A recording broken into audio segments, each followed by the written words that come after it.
everyone, this is Samantha Polite, and thank you so much on behalf of the Board of Trustees for giving to the GSA Fund. It warms our heart to see the enthusiasm for the GSA Fund every year.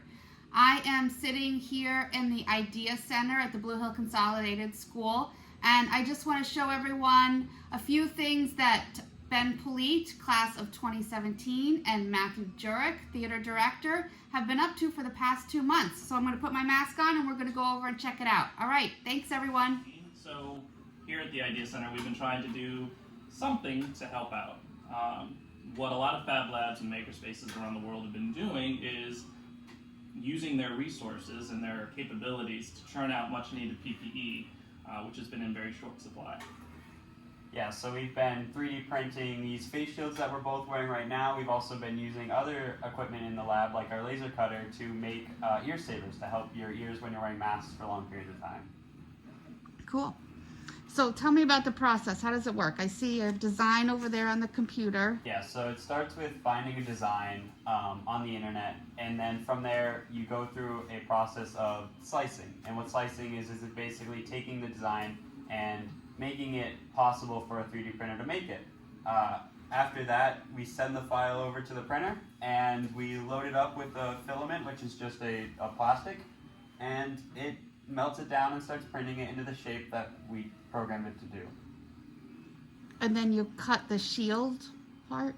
Yeah, so this plastic part here, the shield that comes with the film in front, that is laser cut.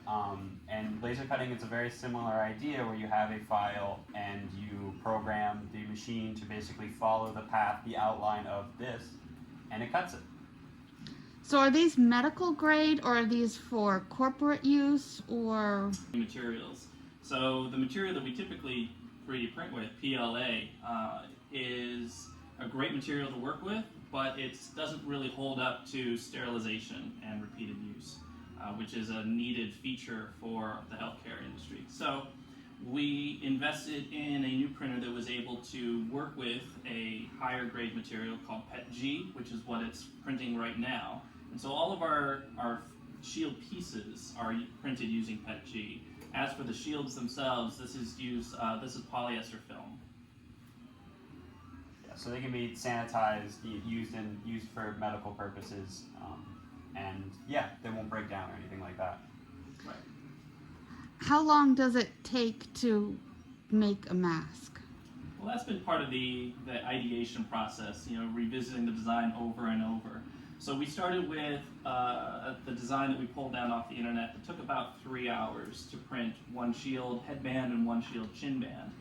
Over that time, we've tried to minimize the amount of time that it takes. So Ben has been amazing in working in Fusion, which is the application that we use to design these 3D designs. And he's taken the design and worked it through a lot of different versions. So right now you see actually, this is a brand new design that Ben has taken a whack at. And this is hopefully doubling up our ability to print these pieces. So in the past, we were able to print one headband at a time due to limitations of the size of the bed. But Ben's taken a new approach to try and lay up two at the same time. Yeah. So if this works, this should cut down considerably. Yeah. So right now, this print for two masks, it takes about 3 hours and 45 minutes. So significantly, 2 masks with a 45-minute extra from our original process that only gave us 1 mask. Right. Nice, nice. So you guys have done this in cooperation with Haystack, and are they supplying the masks to? Yep. So Haystack was the first to really reach out to us and tell us that this was happening. And so what Haystack has done is taken the approach of being the communicator, grand central station for everything.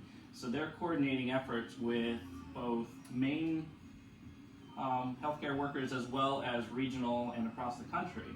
So they're taking in requests from these hospitals and these healthcare individuals, and then they're sourcing out to local fab labs and makers and enthusiasts who have the ability to produce and asking them to help put these orders together. That's great. That's a great cooperative effort. And you've had some corporate sponsors as well? We have.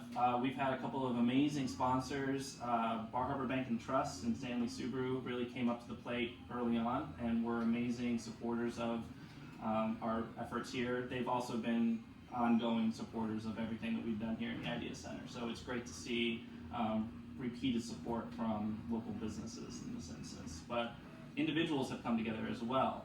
So we had a GoFundMe that we put together, and it raised so much that we were able to purchase not one but 2 brand new printers.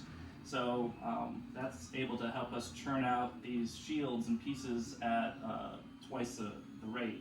As also purchased all of the different PET-G filament schools that we've gone through, and so far we've gone through 5. We're working on 6 and 7 right now. So it's all been paid for through the support of individuals and local businesses. Fabulous. All right, guys, any last parting words? I don't think so. Cool. Well done. If anybody wants to help out us in any way, they can contact us, and we'd be happy, if they were looking to sponsor a school. It really helps us, just to be able to make these and give them out to people. And yeah, thank you everybody for watching, for your support for what we've been doing so far. It really means a lot to us. Great. Thanks, guys. Thanks so much.